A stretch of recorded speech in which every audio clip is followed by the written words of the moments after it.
ഇന്ത്യയുടെ കിഴക്കൻ ഭാഗത്ത് ബംഗ്ലാദേശ് മറ്റൊരു പാകിസ്ഥാൻ ഒരുക്കുന്നു. പാകിസ്ഥാന്റെ ചതി അറിയാതെ ബംഗ്ലാദേശ് നീങ്ങുന്നത് അവരൊരുക്കുന്ന ചതിക്കുഴിയിൽ തന്നെയാണ് എന്ന വിലയിരുത്തലുകളും പുറത്തുവരികയാണ്. ജമാഅത്തെ ഇസ്ലാമി വലിച്ച ചരട് പാകിസ്ഥാന്റെ കയ്യിലേക്ക് ബംഗ്ലാദേശിനെ എത്തിക്കുകയാണ്. ഈ പരിവർത്തനങ്ങളിലൂടെ ബംഗ്ലാദേശ് ഇപ്പോൾ കടന്നു പോകുമ്പോൾ സംഘർഷത്തിലാകുന്നത് ഇന്ത്യയുടെ കിഴക്കൻ പ്രദേശങ്ങളാണ്. ഇന്ത്യയുടെ കിഴക്കൻ സുരക്ഷാ വിഭാഗത്തിനും വടക്ക് കിഴക്കൻ മേഖലയ്ക്കും ഗുരുതരമായ സുരക്ഷാ വെല്ലുവിളികൾ ഉയർത്തുന്ന തരത്തിൽ ബംഗ്ലാദേശ് പാകിസ്ഥാന്റെ തന്ത്രപ്രധാനമായ കുഴിയിലേക്ക് വഴുതിവീഴാൻ സാധ്യതയെന്ന് മുൻ ഇന്ത്യൻ നയതന്ത്രജ്ഞ വീണ സിക്രിയുടെ മുന്നറിയിപ്പ്. ഇസ്ലാമിക ഗ്രൂപ്പുകളുടെ സ്വാധീനം വർദ്ധിച്ചു വരികയാണ്. ISIയുടെ ഇടപെടലുമുണ്ട്. പാകിസ്ഥാൻ പിന്തുണയുള്ള ഭീകര ശൃംഖലകളുടെ പുനരുജ്ജീവനവും നടക്കുന്നു.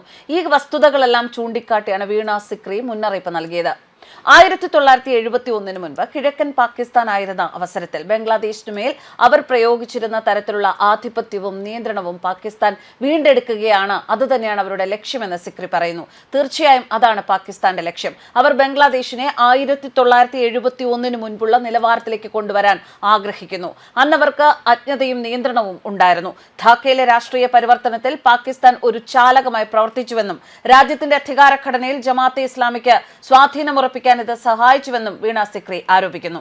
മറ്റു ചില ഇടപാടുകൾ രണ്ട് രാജ്യങ്ങളും തമ്മിൽ നടക്കാൻ പോവുകയാണ്. അതിങ്ങനെയാണ്. 2012 ശേഷം ആദ്യമായി ബംഗ്ലാദേശ് വിമാന കമ്പനിയായ ബിമാൻ എയർലൈൻസ് പാകിസ്ഥാനിലെ കറാച്ചിയിലേക്ക് നേരിട്ടുള്ള വിമാന സർവീസ് ആരംഭിക്കുകയാണ്.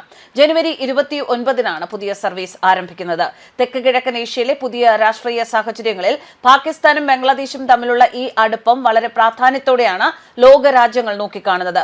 ബംഗ്ലാദേശ് ദേശീയ വിമാന കമ്പനി ഈ മാസം അവസാനം ധാക്കയ്ക്കും കറാച്ചിക്കും ഇടയിൽ നോൺ സ്റ്റോപ്പ് വിമാന സർവീസുകൾ പുനരാരംഭിക്കുമെന്ന് അധികൃതർ അറിയിച്ചിരിക്കുന്നു.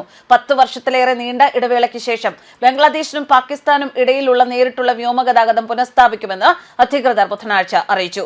വിമാൻ ബംഗ്ലാദേശ് എയർലൈൻസ് ജനുവരി 29 മുതൽ ധാക്ക കറാച്ചി സർവീസ് ആരംഭിക്കും.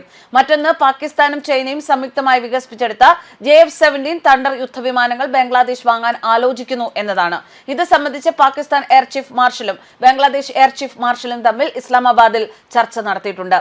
തുടക്കത്തിൽ എയർലൈൻ ആഴ്ചയിൽ 2 വിമാന സർവീസുകൾ നടത്തും. വ്യാഴം, ശനി ദിവസങ്ങളിൽ ബീമാനിൽ നിന്നുള്ള പത്രക്കുറിപ്പ് ഉദ്ധരിച്ച് ബംഗാളി ദിനപത്രമായ പോത്തും അലും റിപ്പോർട്ട് ചെയ്യുന്നു.